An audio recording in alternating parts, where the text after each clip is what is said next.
तो उन्होंने चाय का एक घूंट लिया और कहा,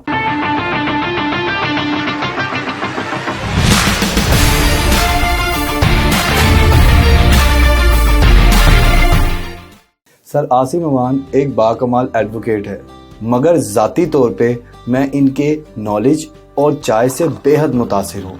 इनकी चाय की हर सिप में नॉलेज और विजडम झलकता है, इसीलिए एक आम सी चाय दरवेशी चाय बन जाती है। एक दफ़ा मैं सर आसिम के पास बैठा था और मैंने उनसे पूछा कि सर लोग नाकाम क्यों हो जाते हैं, तो उन्होंने चाय का एक घूंट लिया और कहा, लोग लाहौर में गुमे हुए सिक्के को मुल्तान में ढूंढते हैं और यही इनकी नाकामी की असल वजह है। कामयाबी में पहला नंबर प्लानिंग का होता है, दूसरा नंबर स्किल का होता है और तीसरा नंबर मेहनत का होता है। लोग अपनी स्किल पर फोकस नहीं करते। लोग नाकामी के बाद अपनी पुरानी जॉब, अपनी पुरानी स्किल, अपने पुराने बिजनेस को छोड़कर किसी नई जॉब, नई स्किल की तरफ चल पड़ते हैं। लिहाजा वो लोग लाहौर में गुमे सिक्के को मुल्तान में ढूंढने की कोशिश में लग जाते हैं। कारोबारी हिजरत करें, ना कि स्किल्स की हिजरत।